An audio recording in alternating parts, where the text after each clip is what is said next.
feel like Missing and Elk have been a little bit, for lack of a better word, missing in the last few games, where they haven't really been able to have the same level of impact as they did in Game 1 and Game 2. This time round, they're putting Elk back onto the Ezreal. It is his most played champion by far. I believe he's played it 18 times this split, maybe 19 if you include playoffs, but he knows this champion and he's comfortable on this champion. Yeah, and honestly, the last couple games, bot lane just hasn't really mattered. It's been all about the soul lanes, the top side of the map, the high agency champions, the playmaking they can do. So by giving Elk the Ezreal, you're once again putting him against this Rakan, which you remember, game number 2, absolutely danced on the Rakan. It was so hard for Hong to actually have much of an impact whenever he tried to jump forward to the grand entrance. It was very easy for Elk to disengage, and when Elk is also looking at a Diana and a Lee Sin, he probably remembers getting completely destroyed by Leon's Diana in the last game. It's going to be a whole lot better for him to try and dodge away from that, and this feeds into the idea of a self-sufficient bottom lane for Elk and Missing. When the game has transitioned to be so focused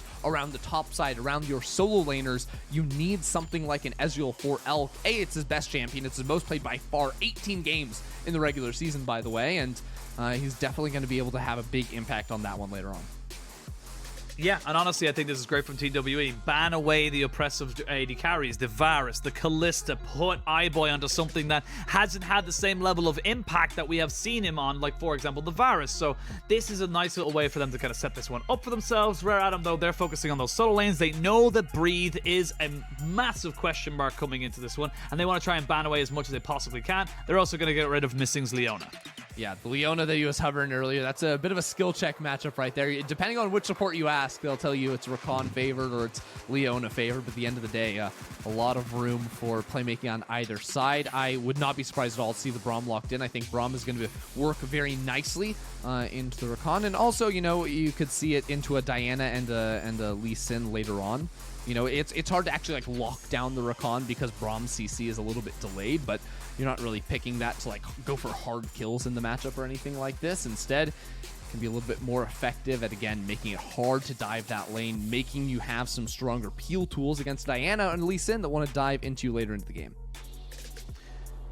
Now, Braum locked in, so a lot of safety in this bot side for the side of Team WE, and maybe iBoy looks towards the Vayne, one of his very signature picks, but no, gonna go back onto the Kaisa, feeling like he can have a little bit more of an impact than he did in Game 1. Ooh, I remember in Game 2, the Kaisa, and there being a insane cannon that made it impossible for iBoy to fight up against, and I mean, we don't necessarily know where these solo lanes could be going. The Lee Sin, of course, went to Cube in the last couple of games, so that's sort of what we're conditioned to believe it's going to end up being for them. And there is a considerable amount of magic damage with this team. The Diana, of course, going to offer a whole lot. iBoy going to have a little bit there, too, on the Kaisa, her passive, her W, of course. So have to respect that coming on through. And the question remains, like, what does W want to go for? And I actually wanted to bring up the Sett a little bit earlier on because I think Sett is a great answer into champions like a Diana and like a Lee Sin. Again, that single target lockdown to shut down the dive into your backline later on. I love this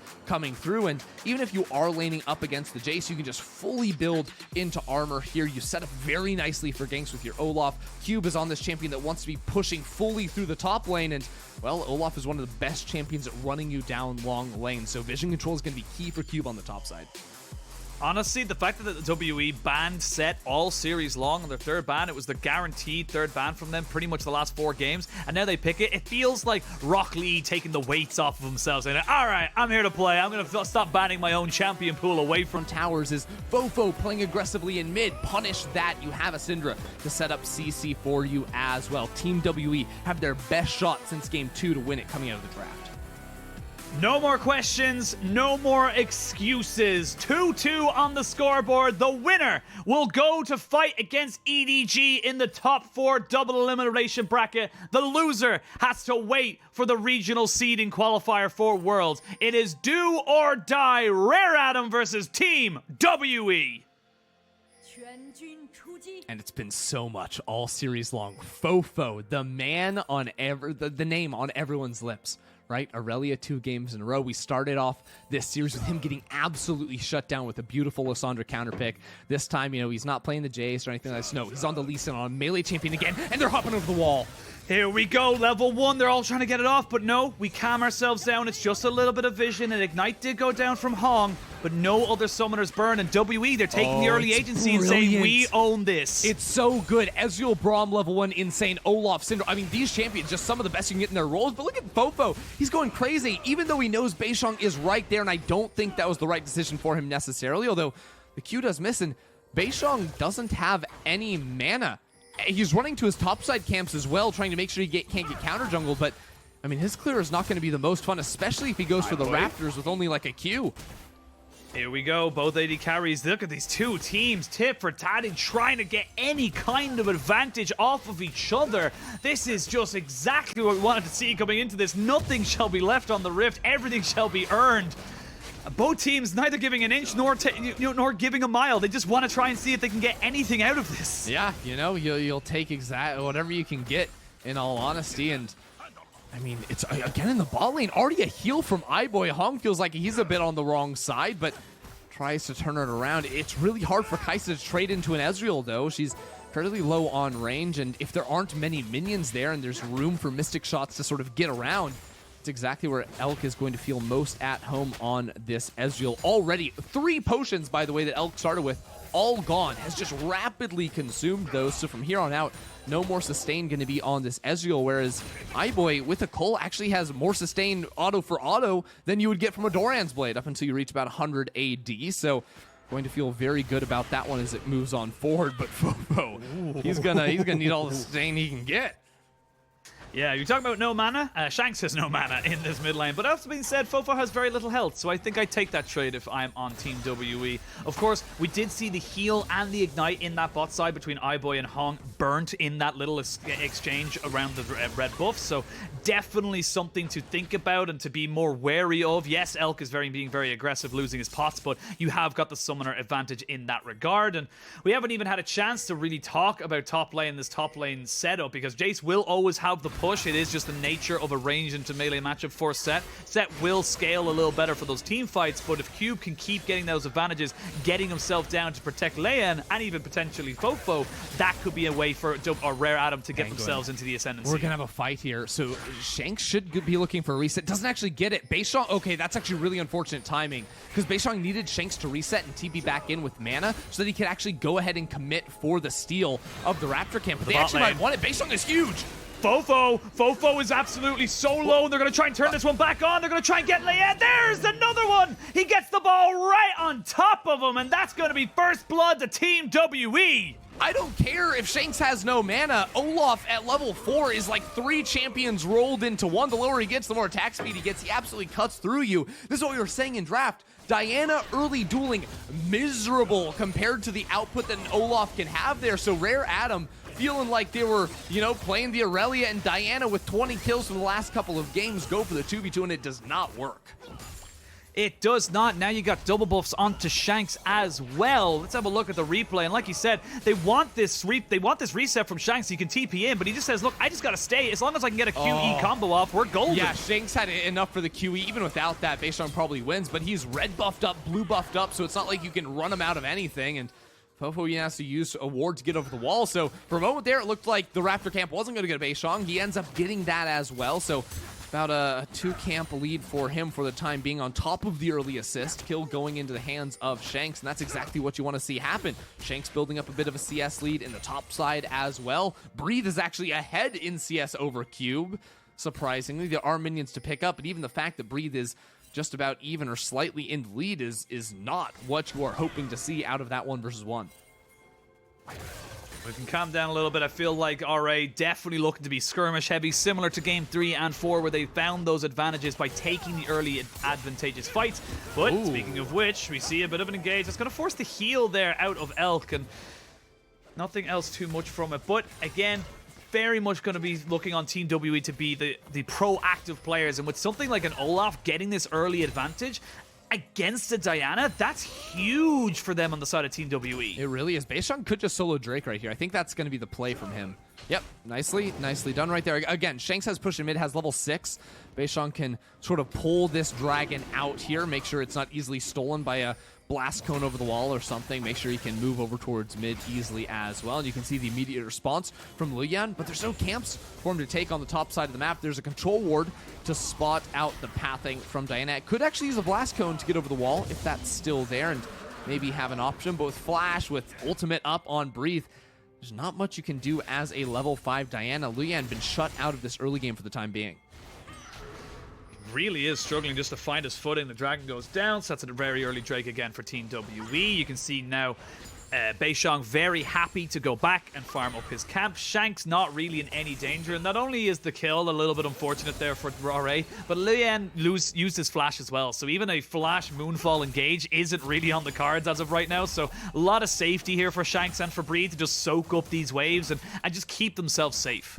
One thing to notice is that Hong did get a quick reset, whereas Missing hasn't left lane. So Hong is going to move over towards mid lane, towards this top river for a moment. Has an opportunity before a counter gank could come in. And there's a control ward that does spot Beishang for the time being. I think Beishang should walk into that bush and see that it's going to be there, so we can clear away that ward. And, well, there is a Rift Herald coming up in 30 seconds. Hong is in the area if Rare Adam wanted to go for that. But again, even with Diana level 6, Beishang very powerful with the itemization there, and Hong just places a ward that's immediately going to get cleared away too. I don't know if he knew the red buff time, but there's a TP in the bot lane. They're just going for it right here. Yeah, they're going to go for it and see if they can catch him out. Flash forward. iBoy has been exhausted. Then they get the stun off. They can indeed. And the Scatter the Weak into the Unleashed power gives it onto a plate for Elk. That is another fantastic kill going over to Team WE. They're 1,000 gold ahead. But RA, not to be outdone, will get themselves a Rift Herald. I mean, they're going to get the Rift Herald, but even if you get a couple of plates off that Herald, the gold from the kill, the gold from the minions, the XP that's lost in the bot lane, absolutely going to be worth it there for Team WE. They're going to get prior over mid lane and bot lane right now too. That's the kind of moves you are wanting to see. And I don't even know if they saw Hong on the top side of the map. I don't think there are any wards that actually ended up spotting it out. Yeah, he was completely unseen. They just had Missing in the bottom lane. They assumed Rakan wasn't going to be in the lane, and he had this deep ward for Shanks to find a good TP flank into. And it's not even like Shanks lost that much in the process, right? There's a full wave that FoFo still had to push out, so maybe a couple of minions were lost, but it wasn't that bad. And now look at this. They're re-ganking the lane. Shanks, the whole crew is here from WE. The whole crew, you got the whole crew laughing down here as we come down in. It's going to be a 4v3 for the moment. No teleports to answer here for Rare Adam as we get another kill for Shanks. That's his second of the game. It's going to be a turret plate as Hong tries to get himself out, but he's shot in the back with an axe right across his head. Another one for Beishang. And now FoFo caught between a rock and an angry Viking as he looks to try and maybe turn this one around. Looks for the play. Nicely done by FoFo. Gets one. Elk needs to be so careful with the tanking of the tower. They're going to be able to try and turn this one around. He may be able to get one more hit, but not quite able to land it. It is WE taking it back, but FoFo, valiant effort. Team WE have returned to what makes them so damn strong. Shanks getting out of the lane and breaking over the rest of the map. He starts it with a TP into the bot lane, and then before we even come out of the replay, him and Beishang have both roamed down to kill between the towers. Team WE are fighting tooth and nail for this early game, and that is nearly a 3,000 gold lead for them right at the 10-minute mark. Yeah, they're going to try and see if they can delay this back. They will be able to. iBoy does not have the killer instinct just yet. It was literally 5 seconds off of cooldown. If he has that, he goes in, it's a kill. Oh my word, minions will be lost underneath the tower here for Elk, but who even cares? 203 on the Ezreal right now, putting together all those item components, the CDR and whatnot, just keep spamming out those abilities. Not easy to deal with at the slightest, and I mean, Beishang in the top lane is clearing away wards, making Cube feel a little bit uncomfortable. Cube has to go back to base with 0 mana. At the very least, iBoy can start to hit this tower, maybe get another turret plate. They should have enough room to take that, but even Leyan is trying to path down towards this bot side. Look at his own jungle. There's wards everywhere. Because of the pathing Beishang and Shanks took to gank bot lane, not only did they get those kills, they got permanent vision inside the bot side jungle.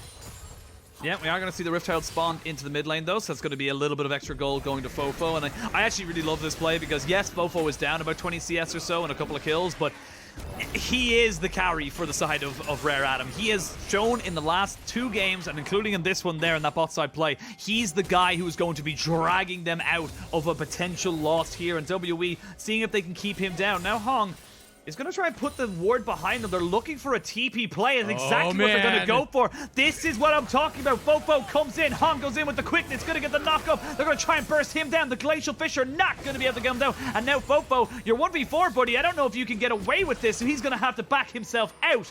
It's a TP for a couple of ultimates, but Rare Adam, they're still hunting. They're not out of this yet. Yeah, Team WE had the read on the play, right? Not necessarily knowing the TP was going to come in from behind, but they wanted to go for a play of their own. Shanks and Beishang again roaming down to bot side, and then they're going to pick up an Infernal Drake off the back of it too. Very, very good stuff from them. The control wards in the enemy jungle, reading these plays like a book. Team WE have completely bounced back. You know, you would have thought all momentum gone after they lost games 3 and 4 with RA taking them to a game 5, but Team WE came in with a plan. They completely shifted their draft focus back to what made them so good in FoFo. Oh, I just feel like, where was the moonfall from Leyan? I don't understand. That was it. That was perfect from FoFo. He found an opportunity.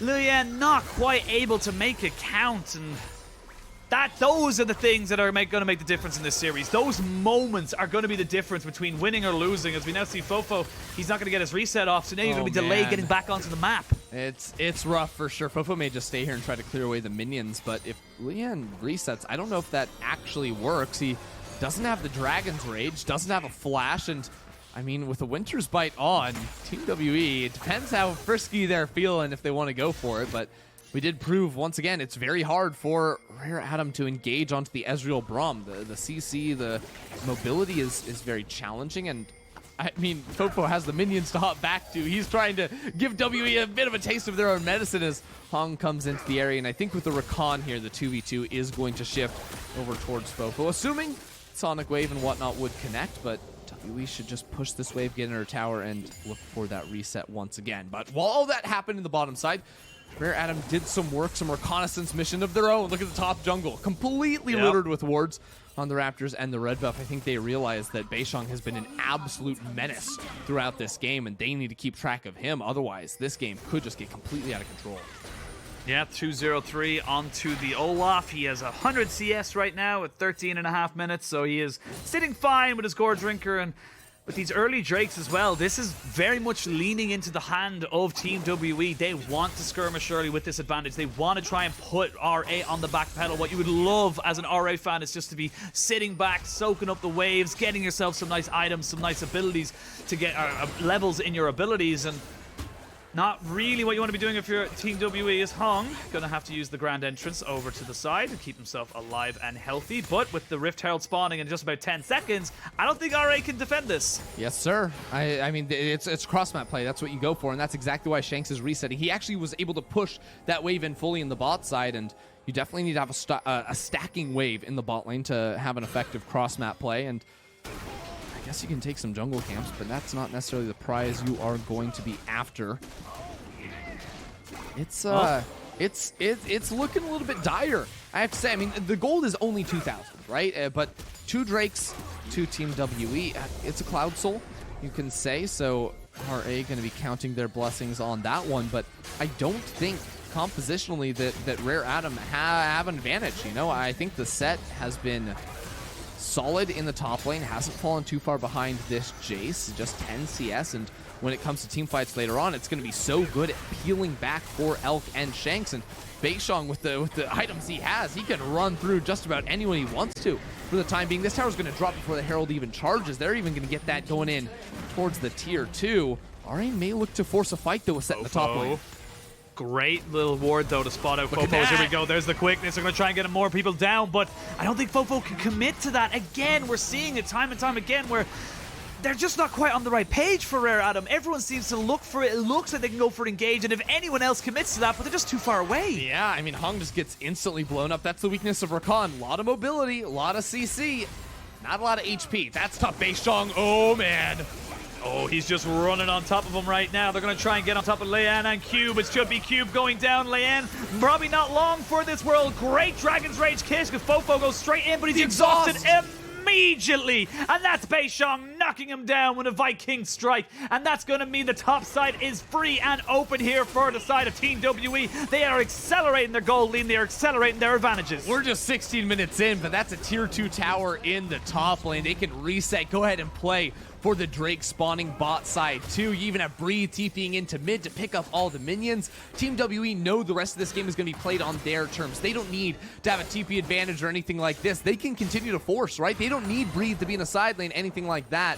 He's at a point where you just want to group with the team, and I love this. Beishang and Breathe setting inside the jungle. I feel like before the series started, if you've been watching all 5 games, first of all, bless your heart. Second of all, we showed 2 replays showing how Team WE like to play the game. One of them was a topside invade that looked exactly like this. The other, a bot side dive with 4 players running and killing players between 2 towers. What have we seen this game? It is Team WE's game plan. It is what makes them so good. They are not trying to change things up, trying to reinvent things in Game 5. No, they return to the fundamentals of what make them strong, and they are looking unstoppable. This is starting to get very, very scary now for the side of RA. You're losing a tower in bot side. You're losing yourself a dragon. That's sole point. You're getting yourself a tower in top side. Good job on that, but you need more. Now, Shanks might be in a little bit of trouble. As I say that, he half-health Q with a QW combination, and that's going to be the ultimate trump down on top of him. He immediately goes golden, so he's going to have his cooldowns back. He's going to look for the stun, but not able to find it. Leyan will get himself a kill, but while that's been happening, bot side, ooh, nicely done. FoFo kicking him back, and they got the charm as well. This is great for RA as iBoy picks up the spoils. RA fighting back, even if it's only a little bit. Yeah, that's exactly what you need. I think gold going on to iBoy at this point, that's the champion that's going to scale the strongest for you heading into the later stages. Gold on Lee Sin, that's fun and all, but that Kaisa is exactly where you need it. Still, though, Elk was able to take the mid lane tower. 3 Drakes now for Team WE, but Rare Adam do have the push in the top side. They do get a tower for themselves, and Leyan, he was able to get the kill onto Shanks too, right? One more second, Shanks Scatter of the Week, it was going to be up, and probably ends up surviving from that one, but very importantly, Leyan had the damage and gets that turret gold. Those inner turrets, a couple patches ago, were buffed to give considerably more gold, so all you can take right now is exactly what you want, and that'll be 2 items for the Diana. Very big purchase. Yeah, very, very big purchase. I will say that is a gold positive play for the side of RA. They were 3,500 gold and now 2,500 gold behind, and look at the damage that Shanks did. This is not the Syndra we saw in Game 3. No, sir, and it's like playing in the fog of war too, like knowing Cube's gonna step up there, play over the wall, land the CC, and I mean, he had so many orbs on the ground. Again, one more second, Leyan is gonna get pushed away, maybe even die, in all honesty, because like his full, literally Shanks' full combo was half a second away from returning, and I feel like Shanks' full combo may have gotten the job done there. Shanks very strong currently. The rest of Team WE not too far behind him either. And I mean, we have a Kraken Slayer with Phantom Dancer now on iBoy. Like it's not like it is completely over for Rare Adam or anything like that. The odds are certainly stacked against them, but the kill going onto the Kaisa is exactly what they were looking for. Absolutely. The Kaisa getting that kill is huge. Of course, iBoy is going to be able to get into these back sides. That's the big thing. If iBoy on this Kaisa can find an opportunity, can get on top of Shanks or on Elk when there is no Scatter of the Week, there is no Arcane Shift, that is when this one gets a bit different. And Shanks, oh no! Oh, that was filthy. That was so Baron just filthy. Spawned. Baron just spawned. They're going to do Baron. It's a 20-minute Baron start. Leyan just died right there, and they were just showing gold. Leyan actually had more gold than Beishang off of the shutdown on Shanks, but we are going for the Baron Blitz. This is another clip we showed. Team WE rushing the Baron right at 20 minutes, and they're doing it in this game. Yeah, honestly, I don't know if you can contest this right now. You now know it's going down. 2,000 HP. It's gone. Your Lee Sin isn't there. You're looking for a miracle steal, but I don't think you can do it. And that's going to be enough for Team WE to get themselves the Baron. RA thought they found Shanks. How wrong were they? Oh my, I mean, the clips we showed just absolutely prophetic for this 5th game. Team WE find the pick onto Leyan. They get the Baron at the 20-minute mark. That Baron will persist all the way through the Cloud Soul as well. So, I mean, they're certainly going to be able to find that too. Such an early chance for an Elder Dragon to spawn shortly after that too. Shanks, good God. You cannot do that. I mean, Oh my lord, I don't know if anyone watches One Piece, but that was some observation hacky right there for Shanks. Good god. Just knew everything and how to react to it. It was monstrously quick. Now, a minute until that dragon spawns, you can see WE creating vision, getting themselves set up and ready to go for this potential fight. I will say for RA, it's not the worst thing in the world if you give away this Cloud Soul. I do think the better play right now is to just continue, try and get some gold, try and get yourself into a 3-minute, 3-item fight where you can actually fight. There's no chance you can fight here. I mean, FoFo still just being a gore drinker, trying to work towards that second item, but it's not here. And Breathe has a flank. We may just end it right here. Leyan went in. Leyan went in, and now he's going to have to go straight back out. 4-man into the showstopper. 2 are dead. WE have found themselves another fight. Hong will eventually fall. Whizzed past his butt cheeks as it flew by him there. It won't be the end, but it will be basically everything else on the map. A minute left on this Baron buff. They can push and at least break an inhibitor. Honestly, Rakan rewarded for skipping leg day. On that one, gets out by just a hair. But that doesn't matter because the Drake is on the map. Breeze reset gets canceled, but it doesn't matter. It's a 4-second base. Beishang's already on the Drake. Team WE at 22 minutes, by the way, have secured Cloud Soul, Dragon Soul. They've secured the Baron buff as well, and all these towers outside the base of RA. And it's off of, again, a very questionable fight for Rare Adam. Like, Hong goes in, then Leyan also decides to go for it. And they're just fighting in this tight choke against Sett, against Olaf. They can just soak all the damage they can possibly want. RA are hopelessly behind in terms of itemization and still decided to go in there in a do-or-die situation. And they cannot get caught again, or else their base is going to be gone. As quick as their playoff run has started, RA looking like they might end it right here. WE looking emphatic, indomitable, and really coming back strong after 2 very tough games, game 3 and 4, where it looked like the reverse sweep was going to happen. It looked like RA were very much the better team between the two after those 2 games, but great coordination, great early game start, and we talked about it at the start of the series where RA are a slower team. They like games that are played on their terms. They don't like it when you change the formula, and WE have done just that in game 5. They absolutely have. And the biggest one, no Aurelia, no win. FoFo, I mean, he's tried to make plays, but in the laning phase, tried his hardest. he wasn't able to get the gold. He's had some insane kicks and moves, but doesn't have the damage, doesn't have the follow-up. We're TPing behind. It's the same spot. Team WE get the first kill.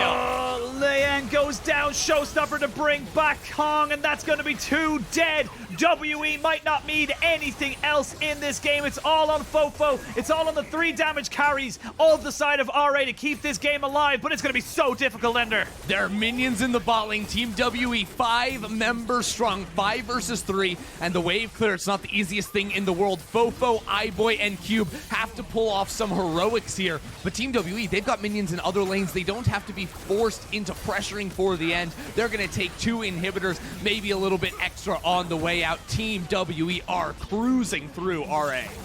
They're not going to end the game just yet, but they have destroyed most of the structures inside of Rare Adam's base, and WE calm, cool, collected, and just so smart in going onto this. Leyan, I don't understand the call from Hong there. He's clearly waiting to get his flash, his Hex Flash up, and it's just so separated. It feels like a bit of a lack of awareness from Rare Adam here. I mean, again, massive lead for Team WE, and it's only gotten larger in the last couple of minutes, but continuing to force their way into that bot side jungle. There's no objective on that side of the map. You're playing for Raptors at that point. That is not the right mentality, and Breathe had that very nice flank ward placed in where they were able to do it. WE controlled so much, but watch FoFo's positioning. He's unspotted on that flank. He gets spotted. Now he's spotted.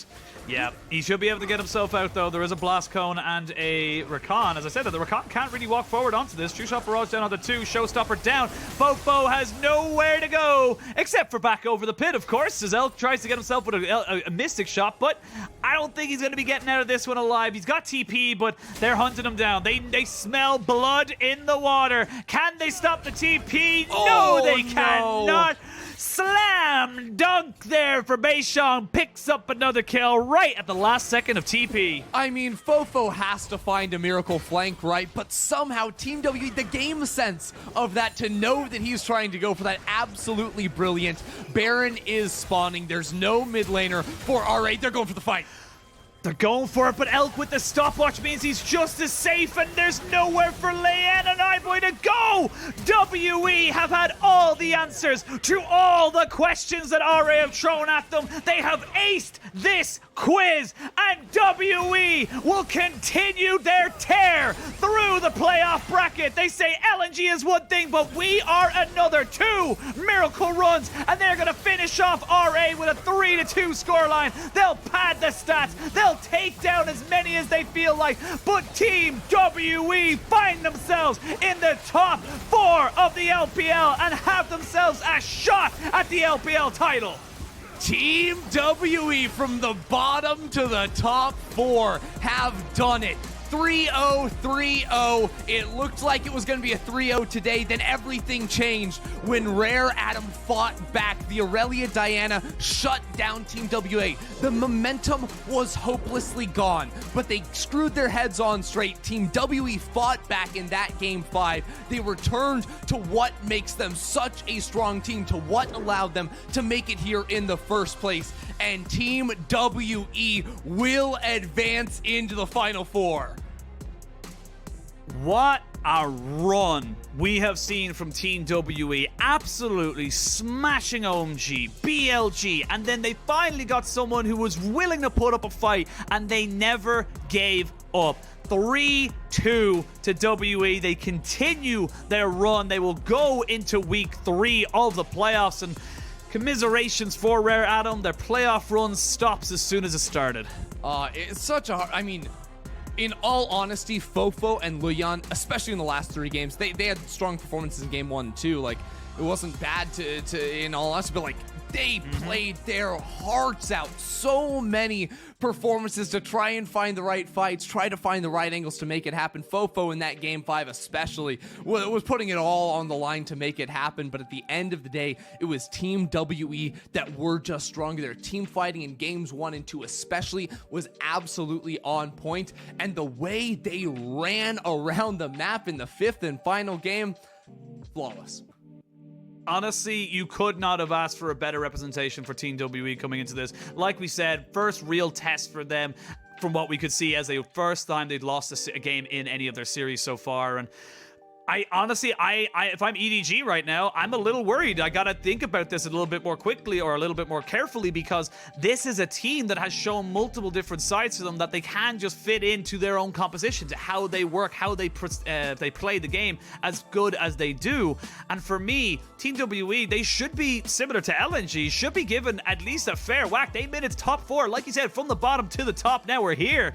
It is just such a fantastic story. Both sides of the bracket having a person from the first rung of the ladder all the way to the top, making it into top 4. It's just awesome, isn't it, to have those stories, the parallel on opposite sides of the bracket as well. It is super fun to watch these teams continue to make their run deeper and deeper forward in this postseason. And I think for Team WE, you know, you're saying going up into their next matchup, like, they have showed a lot of different things they can work with, but also I hope that they themselves can take away from the series what makes them good. You know, they return to what made them so strong in this game number 5, and I think that by finally playing a series that goes all 5 games, you can learn so much, because you cruise through your first 2 best of 3s, you don't learn that much. You know, it's in the losses, in finding your own weaknesses in a way, in a long series when you're tested to play multiple different styles of composition.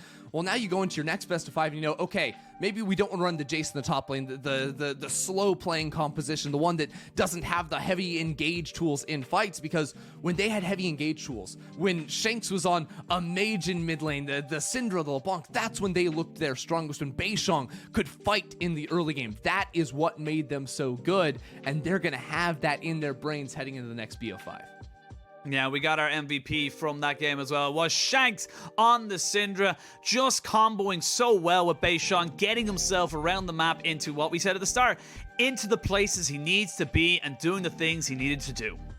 absolutely. Absolutely. It was the mid lane matchup, the one we featured, the one we had to watch between FoFo and Shanks. And I think that Shanks surpassed expectations. It was not just him working with his team to build big leads. He on his own was making the moves, finding solo kills in side lanes. He absolutely showed up to the task from game one on the Lissandra to here on the Syndra. And really got the ball rolling with this 2v2. The mid-jungle duo is what it all came down to. It really did feel like it, and we talked about it so much, but even here, just knowing that he doesn't need to be in his lane at all times, he knows that where he facilitates his team best is around the lanes. That's the kind of mid laner he is. Is he going to have the flashiest of plays ever? Probably not, but that's not what he's there for. He's there to facilitate. He's there to work with his team as a unit, and that's the big difference between Shanks and probably a lot of other top mids in the tournament. And now, for WE, you've gotten yourself a second chance. Your 3 wins in a row has given you a shot at a second life. That's what it gives you. That's what you've earned coming into this next game. Absolutely.